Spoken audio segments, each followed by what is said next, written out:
പുതുവർഷത്തെ വരവേൽക്കാൻ ഒരുങ്ങി ലോകം. വ്യത്യസ്തമായ ആഘോഷ പരിപാടികളാണ് പുതുവർഷത്തെ വരവേൽക്കാൻ നാടെങ്ങും ഒരുക്കിയിട്ടുള്ളത്. പുതുവർഷാഘോഷം അതിരുവിടാതിരിക്കാൻ ജാഗ്രതയുമായി ജില്ലാ പോലീസ്. പാട്ടും ഡാൻസുമൊക്കെയായാണ് പുതുവർഷത്തെ വരവേൽക്കാൻ അണിയറയിൽ ഒരുങ്ങുന്നത്. നഗര ഗ്രാമീണ മേഖലകളിൽ വിവിധ ക്ലബ്ബുകളും സംഘടനകളും ഹോട്ടലുകളും ആഘോഷ പരിപാടികൾ ഒരുക്കിയിട്ടുണ്ട്. ആഘോഷ പരിപാടികൾ അതിരുവിടാതിരിക്കാൻ പോലീസും പ്രത്യേക ജാഗ്രത പുലർത്തുന്നുണ്ട്. പുതുവർഷാഘോഷത്തിന്റെ മറവിൽ അക്രമം, പിടിച്ചുപറി, സ്ത്രീകൾക്കും കുട്ടികൾക്കുമെതിരെയുള്ള അക്രമം എന്നിവ തടയാൻ പ്രത്യേക പദ്ധതി തയ്യാറാക്കി. അനധികൃത മദ്യവിൽപ്പന, മയക്കുമരുന്ന് ഉപയോഗം, പൊതുസ്ഥലത്തെ മദ്യപാനം എന്നിവയ്ക്കെതിരെ കർശന നടപടി സ്വീകരിക്കും. അനുമതി വാങ്ങാതെയും ശബ്ദപരിധി ലംഘിച്ചുമുള്ള ഉച്ചഭാഷണി ഉപയോഗത്തിനെതിരെ നടപടി സ്വീകരിക്കും.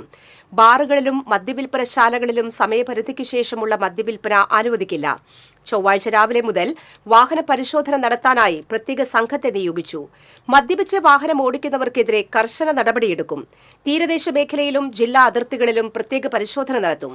പുതുവത്സരാഘോഷങ്ങളുടെ മറവിൽ സൈബർ തട്ടിപ്പ് നടക്കാൻ സാധ്യതയുള്ളതിനാൽ ജാഗ്രത പുലർത്തണമെന്ന് പോലീസ് മുന്നറിയിപ്പ് നൽകി.